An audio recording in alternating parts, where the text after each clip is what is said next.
How's it going, guys? Sorry if this video is in terrible quality. Typically I upload to a different channel, but today's a bit of a different video. I want to make a video dedicated to people who are moving to the States and are potentially refugees who need a little bit of help of figuring out how to work their finances in the States. First of all, my name is Vivi. I'm originally from Israel, and I've had the pleasure of working and meeting with a couple of Ukrainian people in the last couple of days, and I wanted to make this video as a sort of assistance for how to kind of but work around the American system, because it's expensive. And if you're coming here, I want you to know this, it is really expensive here.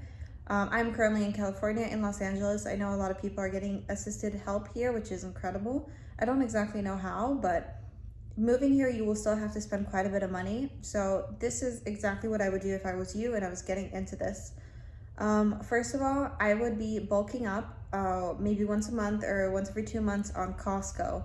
And I would also be using Amazon returns to your advantage. So if you are coming to the States and you need a quick blow-up mattress, or if you need maybe just like a little outdoor chair real quick, I would recommend getting it either on Amazon or at Costco, because the returns are pretty easy. And once you have enough money to level up, you can probably make that transition. Just make sure to keep all your receipts and email receipts if possible.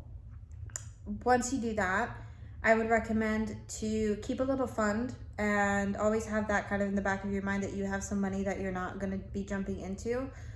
Depending on your living situation, you would know best whether should be in cash or stocks or in bank.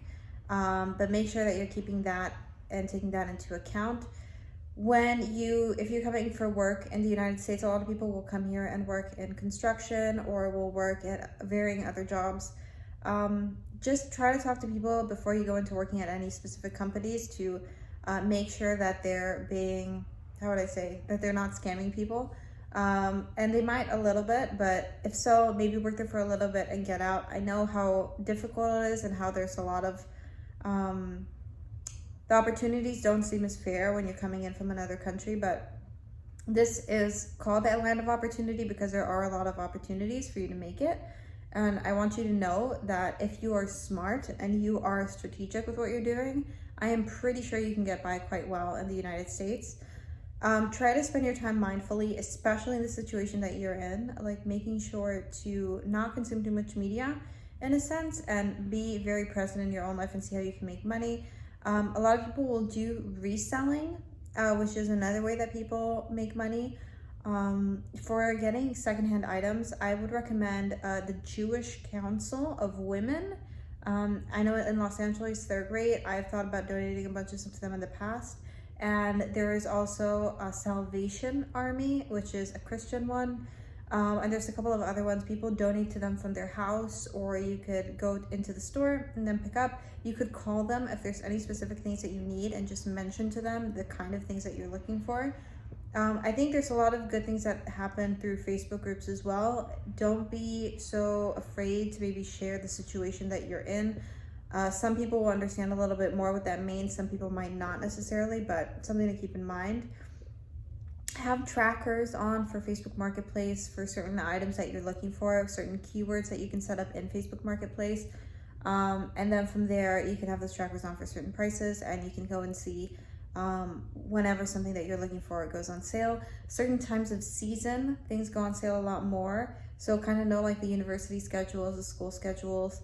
You can join a couple of housing groups or neighborhood groups, depending on where you're from, maybe that community within the country that you're moving into. That should be pretty helpful.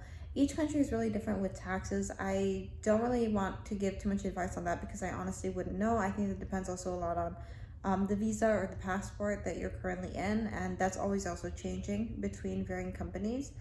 But I think all those things will really be helpful for you. Being Jewish, if I was in that position, I would also lean into the Jewish community. It's kind of different between different communities, but I think the Jewish community can also not be very religious and also just be a group of people that know each other's situation and help people out because of all the things that the Jewish people have endured in the past, unfortunately. So there's a sense of community there and a willingness to help. So reach out to people from your community, let them know where you're at, especially if you have a family, if you have kids. Try to figure out what neighborhoods are actually safe for you to move into before you move into them. And always keep your wits about you and those standards. Yeah, that is my advice that I have for you for now. I hope that you find this information useful.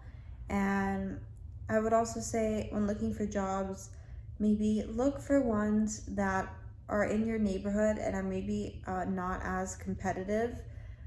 Just look for things in the realm of closeness to you. Sometimes that can work out a lot more than thinking about bigger companies and then scaling down. I wouldn't diminish also the power of a good LinkedIn post. And maybe if you're not a good writer or you're working on your English, use GPT to do the translation or do the writing for you, and write in a prompt of what you wanted to say. And add images, because images really go a long way, especially with Facebook Marketplace and like messaging people through your profile. People want to know that you're legit, so make sure that you seem like a legitimate person on those profiles.